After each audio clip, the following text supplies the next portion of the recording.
My cousin told me that her baby girl started walking yesterday.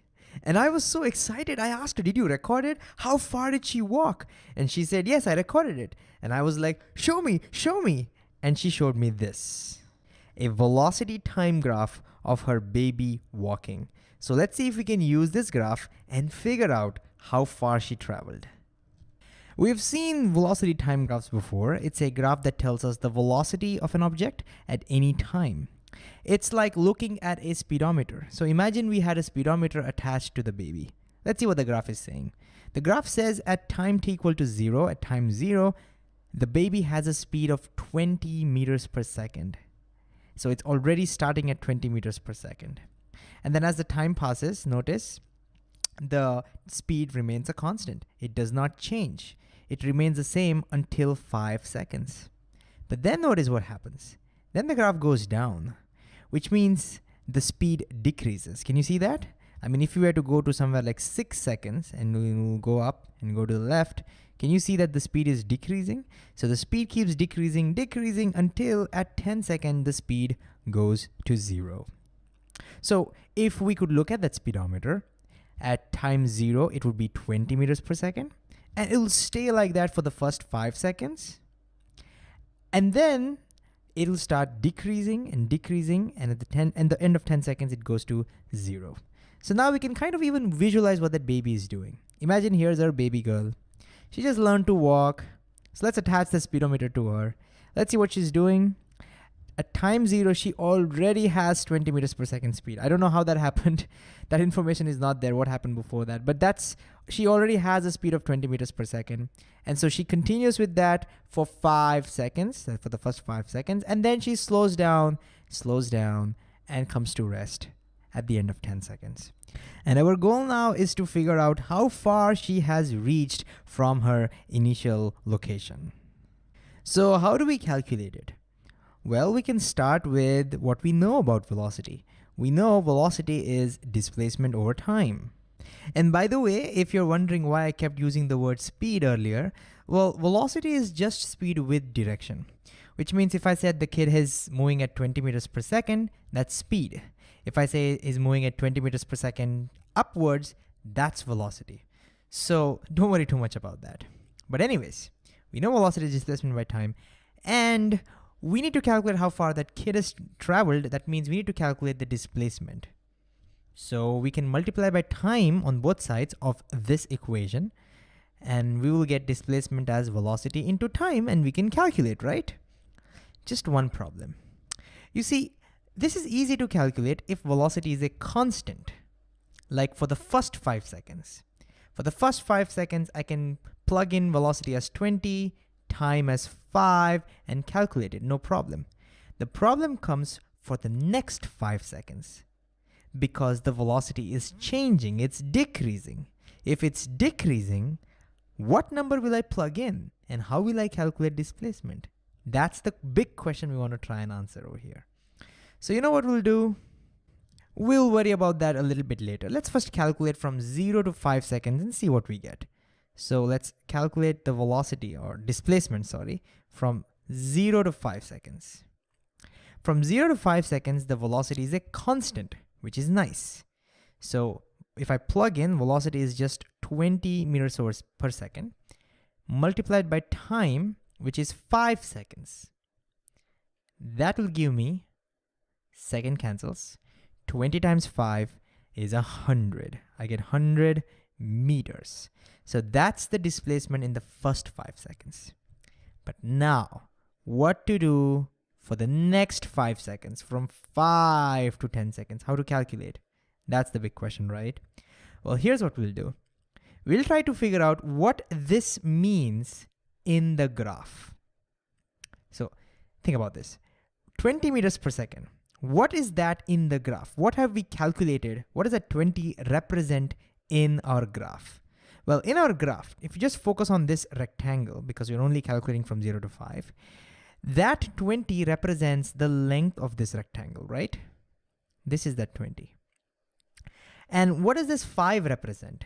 Well, that represents the breadth of this rectangle. And so when you multiply and we get 100, what does that 100 represent over here?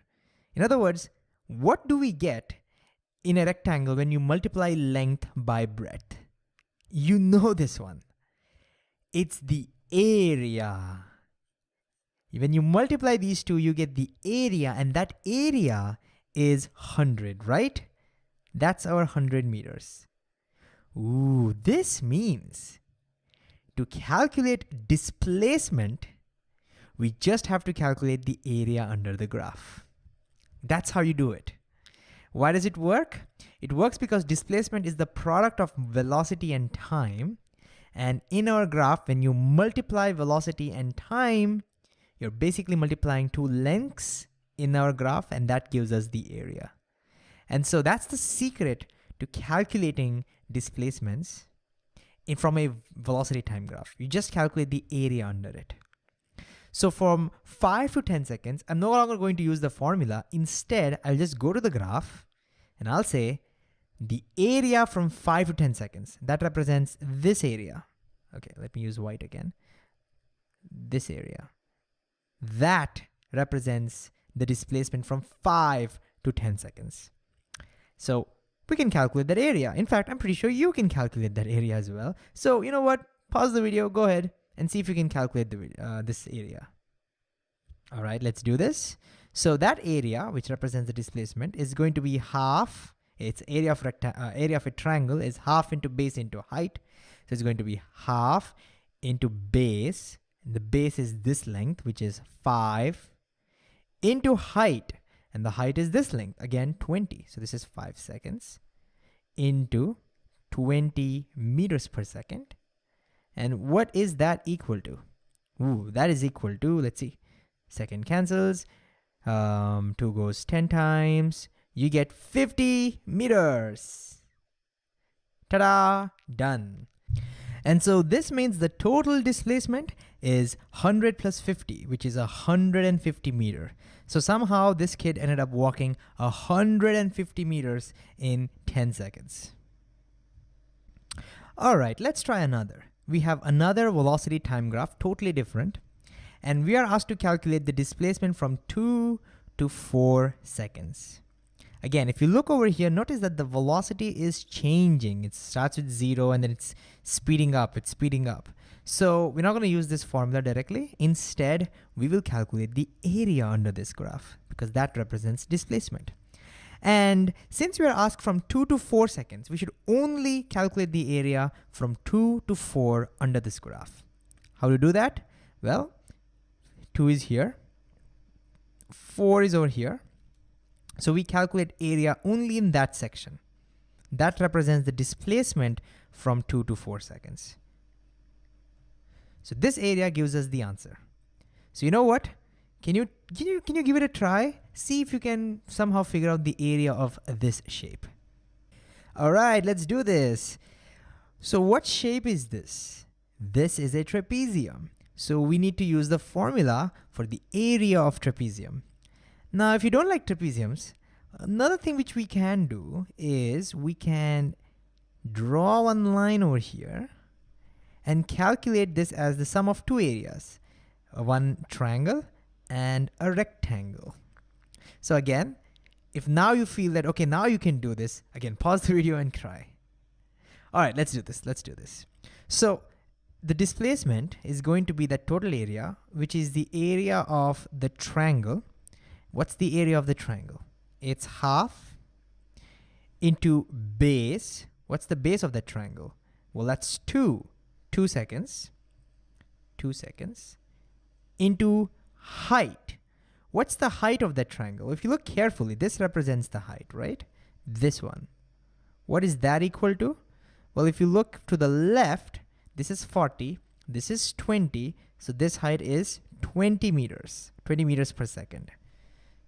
20 meters per second. Plus, that's the area of the triangle. Now we have to do the area of the rectangle. Again, it's going to be length into breadth. Let's start with the breadth. Breadth is again 2, so that's 2 seconds, into length. Again, this length. What is that equal to? That's this length That is this length, which is 0 to 20, that's also 20 meters per second.